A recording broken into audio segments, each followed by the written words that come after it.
Right now, two people are waking up to the exact same world. The first is someone called Liam.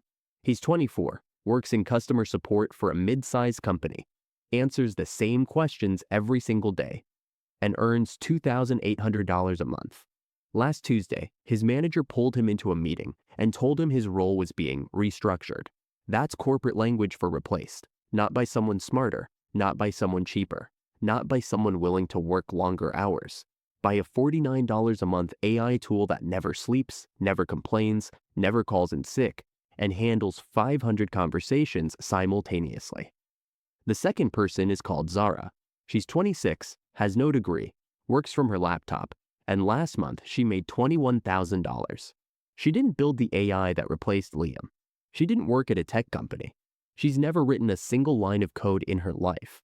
What she did was understand one thing that most people are still completely blind to, and that one thing is exactly what I'm going to show you today.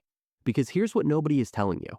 AI isn't just changing jobs. It isn't just automating a few tasks here and there.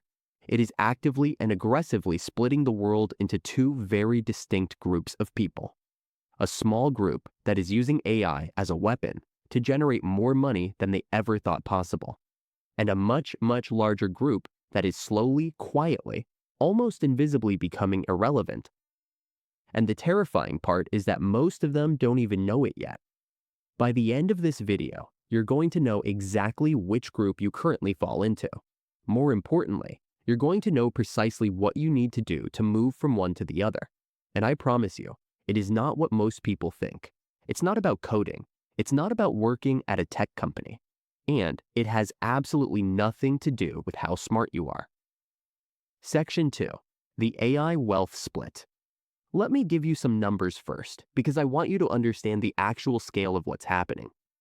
Not the media version, not the watered-down polite version, the real version. Goldman Sachs published a report that estimated AI has the potential to automate around 300 million full-time jobs globally. Now, most people hear that number and immediately go into panic mode. And I get it. That sounds catastrophic. But here's the part of that report that almost nobody talks about. That same research also concluded that AI will create entirely new categories of economic activity, and the people who are already positioned inside those categories stand to earn more than any previous generation in the history of work. So this is not a story about AI destroying everything. This is a story about AI orchestrating the biggest wealth transfer most of us will ever witness in our lifetimes. And like every major wealth transfer in history, the people who understand what's actually happening early are the ones who end up on the right side of it. I want you to think back to what happened when the internet arrived. Cast your mind back to the mid-90s. Most people treated it like a novelty. They browsed it out of curiosity, used it to check email, maybe bought something on eBay for the first time. It was interesting, but they didn't think of it as a serious vehicle for wealth. It was just a thing that existed. But a small group of people looked at the exact same internet and saw something completely different. They saw infrastructure. They saw distribution. They saw a platform that eliminated the need for geography, for physical stores, for expensive advertising, for middlemen. They built businesses on top of it, sold through it, created entirely new industries that had never existed before, and they got extraordinarily rich doing it. Everyone else eventually became a customer of what those people built. AI is that exact moment, happening right now in real time as you watch this. And just like the internet, just like social media before it, the window to get on the right side of this shift is not going to stay open forever. So what is actually driving this split? Why is the same technology making some people rich while making others obsolete? It comes down to one core principle. AI does not reward effort. It does not reward qualifications. It does not care how many years of experience you have, how many late nights you've put in, or how loyal you've been to your employer. AI rewards leverage, and the people who understand how to use it as leverage, as an amplifier of their output, their income, and their time, are pulling so far ahead so quickly that the gap between them and everyone else is becoming nearly impossible to close. The question is simple. Are you using AI as a consumer or as a builder? because right now, whether you realize it or not, you are firmly in one of those two camps. Section 3. The Irrelevance Trap. Before I show you the framework for getting on the right side of this, I need to be honest with you about something. There are 3 very specific types of people that AI is quietly making irrelevant right now. And I say quietly because none of them have been given a warning. They're not going to get a letter in the post. They're not going to see it coming. They're just going to wake up one day and find that the world has moved on without them. The first type is the task executor.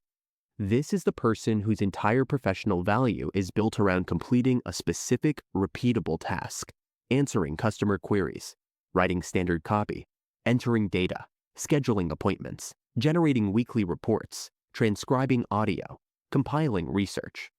These people are often good at what they do. Some of them are excellent. But here's the uncomfortable truth: the value was never in them as a person. The value was purely in the output they produced. And AI can now produce that same output faster, more consistently, and at a fraction of the cost. If your income is directly tied to how many of a specific task you can complete, you are in this category. And I'm not saying that to be cruel. I'm saying it because recognizing it is the first step to doing something about it. The second type is the generic expert. This is the person who spent years, sometimes decades, building knowledge in a specific field. And for a long time, that knowledge was genuinely valuable because it was rare. Think about it. 10 years ago, knowing how to build a website, edit a video professionally, write compelling marketing copy, or analyze a data set properly, those skills were scarce. You could charge real money for them because the average person simply couldn't do them. Now, someone with access to the right AI tools can build a functional website in an afternoon, produce a clean video edit in under an hour, generate a strong first draft of marketing copy in minutes, and run a basic data analysis without knowing a single formula. The knowledge has been commoditized. What used to make you stand out has quietly become the baseline. And when your skill stops being rare, your ability to charge premium rates for it disappears with it. The third type is the passive consumer. And honestly, this is the most dangerous category of the 3 because people in it genuinely feel like they're engaged with AI. They use it every day. They've got ChatGPT open in a tab right now. They use AI to write emails, summarize articles, plan their week, generate ideas. They feel like they're ahead of the curve, but they're not building anything. They're not solving problems for others. They're not creating any income from it. They're on the consumer side of AI, which means they're making the people who built these tools richer without any of that wealth flowing back to them. And in every economic model ever created, consumers spend and creators earn. It's that simple. It has always been that simple. So be honest with yourself. Which of those 3 types are you closest to right now? Because if the answer is any of them, what I'm about to share in the next section is the most valuable thing you'll hear today. Section 4. The AI Wealth Stack. This is the framework I call the AI Wealth Stack. And it's the exact structure that explains why Zara is making $21,000 a month, while Liam just lost his job to a $49 tool. It has 3 layers. You need to understand all 3 of them, because missing even one is the reason most people who try to profit from AI end up failing. Layer 1 is called AI fluency.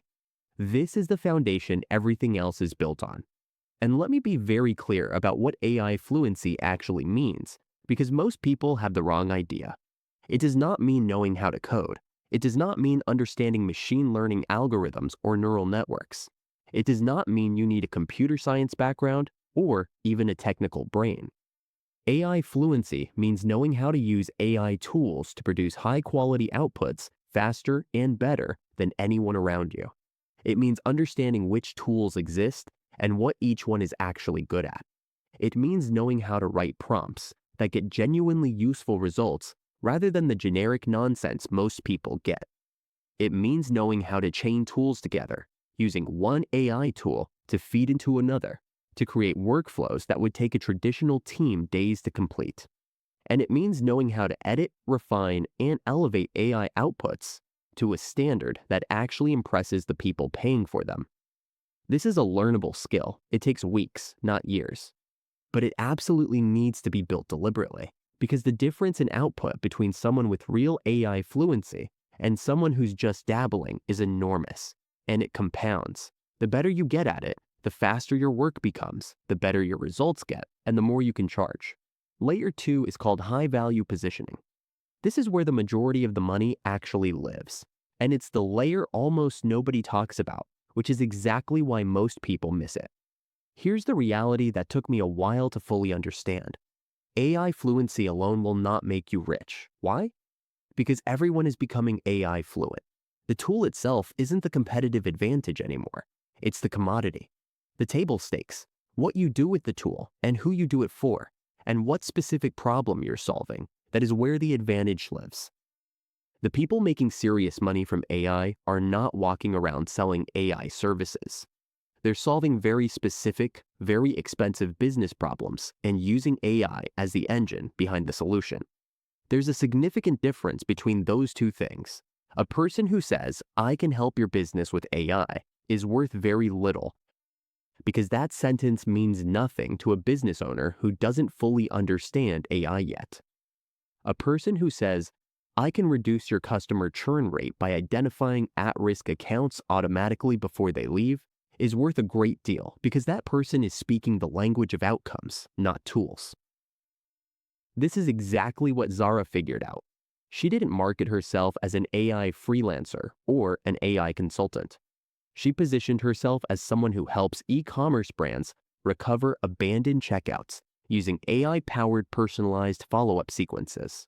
One specific type of business, one specific problem, one specific measurable outcome. AI as the method, not the message. Layer 3 is called systematic delivery. This is the layer that turns a good month into a real business. And this is the exact reason that most people who manage to hit $10,000 a month end up falling back down shortly after. When you're delivering your service manually, every client is custom. Every project depends entirely on you. Your income is capped by your time and energy.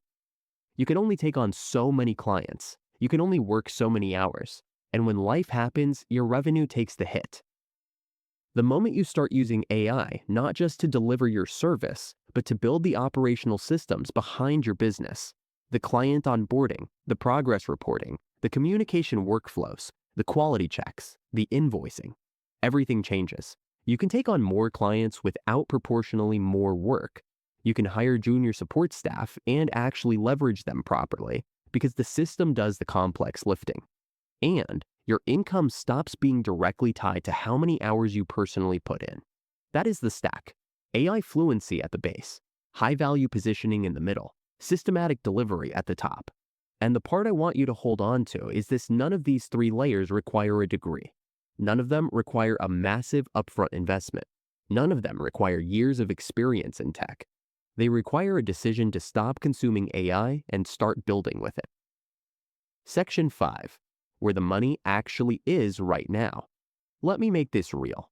Frameworks without specific examples are just theory, and theory alone doesn't pay anyone's bills.